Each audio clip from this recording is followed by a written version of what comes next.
Get it right, get it right. Get it right, get it right. Get it right, get it right. What you gonna do, Gus? Another one, another one, Get it right, another get it right. one, another one. Get it right, get it right. We the best music.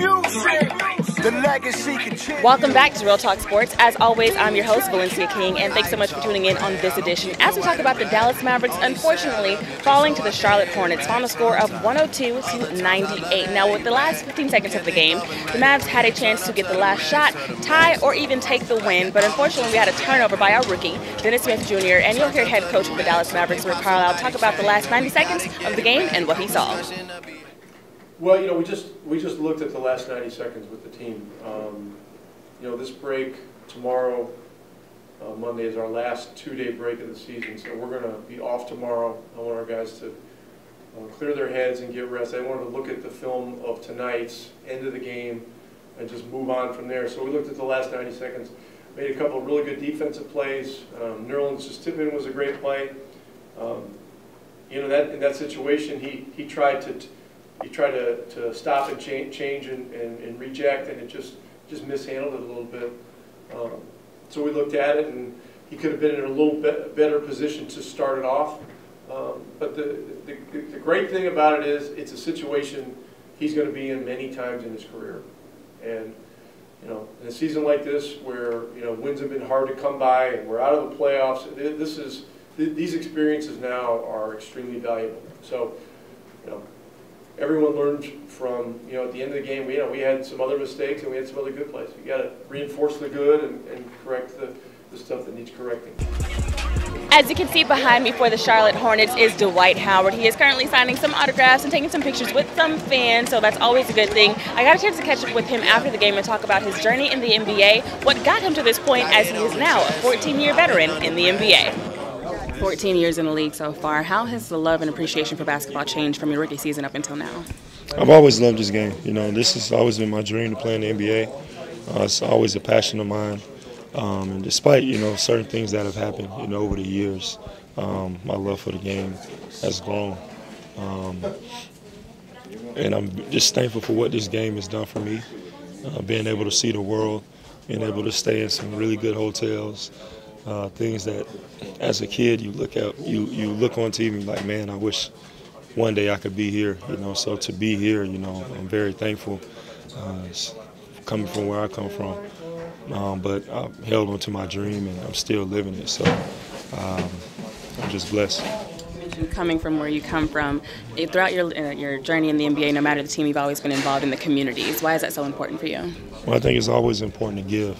You know, give of yourself. You know, it's not about money and just writing a check for people. But I know for myself growing up, when people spent time with me just to talk to me and get to know who I am as a person, that meant more to me than them just coming and writing a check and saying here.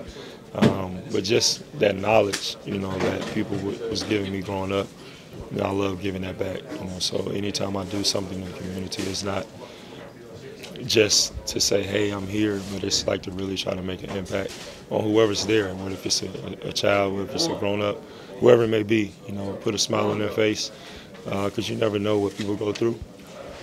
And, you know, it's an honor to be able to do that, so I take pride in it. We're in the midst of March Madness. A lot of the college players have aspirations to get to where you are. What's one element you would say that got you to this point today? Man, you got to be selfish with your dream. You got to really go for it. It's always going to be people to tell you that you can't make it.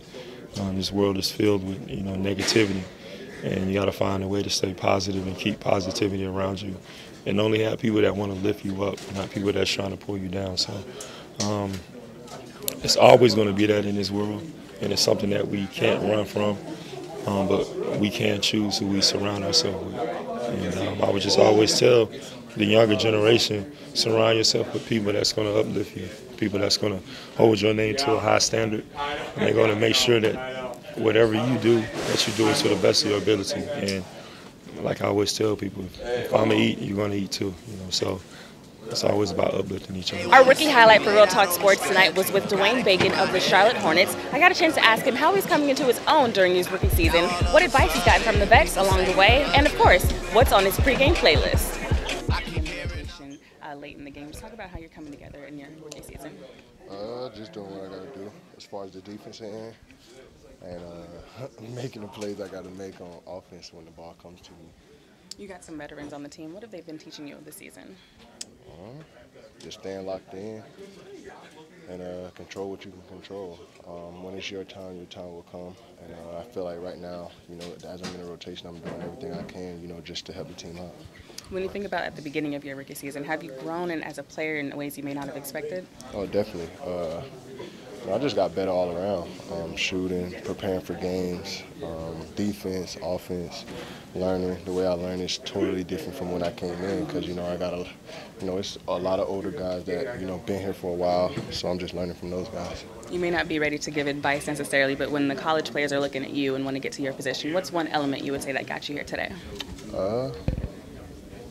Just being humble and I kept working no matter what. You're always going to go through negatives. There's going to be some positives. There's going to be some people that don't like what you do, and there's going to be some people that love what you do, so you just got to keep working. My show is Real Talk, so I always ask a fun Real Talk question. What is on your pregame playlist that is getting you ready for the game? A lot of Drake. A lot of Drake? Yeah, a lot of Drake.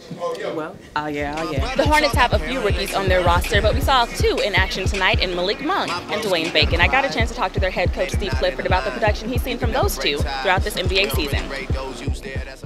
Well, I think they both made good gains, and they're playing a lot more now than they did. They both started the year in the rotation. Then, in the middle, when we were healthy, they didn't get as much time. They're going to play here these last few games, and I think they've both made great strides. Although the Dallas Mavericks did not win, they did outscore the Hornets 23-28 in the final quarter of the game. But it was the bench production from the Hornets that really helped them get the win tonight. Oh no. Unselfish ball movement, finishing plays, and really solid defense. That was as good.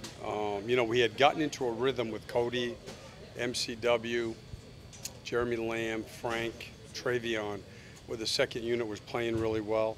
And that was this group here, that was their best stretch so far. No, Dwayne was playing so well that, we just left him in there and he played with the starters to finish the game. No matter the record for the Dallas Mavericks, a win is a win and a loss is a loss. And in the post-game interview for DSJ, you could tell by his body language that tonight was a loss. Coach, the last 9 games is going to be all you. He's pairing you with Harrison Barnes, doing some different things. How are you going to finish this season? What's your focus these last 9 games? Let's finish strong, stay healthy, win as many games as possible, and compete every night. The Dallas Mavericks will now go on the road, but they'll be back here in action on Friday, March 30th. So if you want to be here, make sure you're following me on all social media sites at I Am Valencia King. Subscribe to the YouTube channel, Valencia King TV, and be sure to follow Slam Films, and you can win tickets to the next Dallas Maverick game. As always, I'm your host, Valencia King. Another one, another one, another one, another one, another one, another one, another one.